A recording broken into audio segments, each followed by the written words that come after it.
بسم الله الرحمن الرحيم.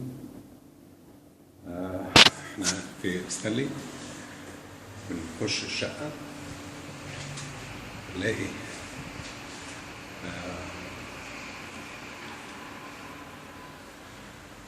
مطبخ في وشنا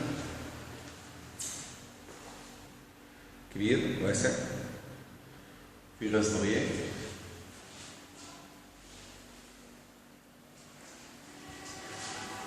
وبعدين بنلاقي حمام ضيوف للأسف مفيش نور،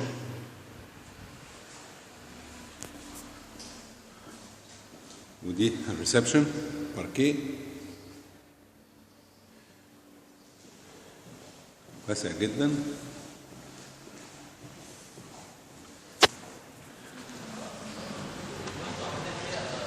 شقة شايفة البحر،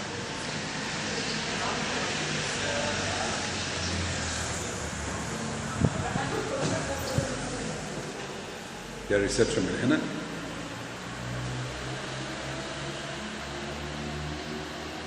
ثلاث قطع كبار. بنخش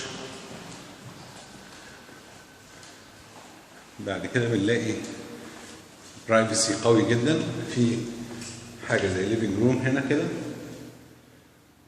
ممكن تكون صغيره فيها.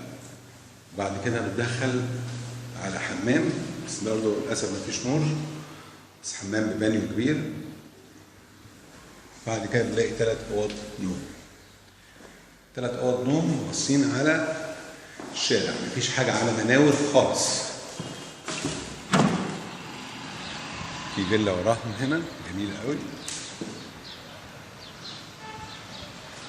ودي بلكونه بتاعت الاوضه الثانيه، ودي الاوضه الماستر فيها حمام.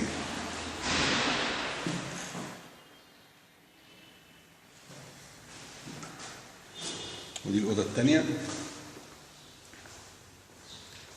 ليها بلكونه، برضه بتبص على الفيلا اللي جنبنا. والأوضة الثالثة برضه ليها بلكونة، أوضة كبيرة تعتبر كلها خشب سويدي، بص على الفيلا برضه اللي جنبنا.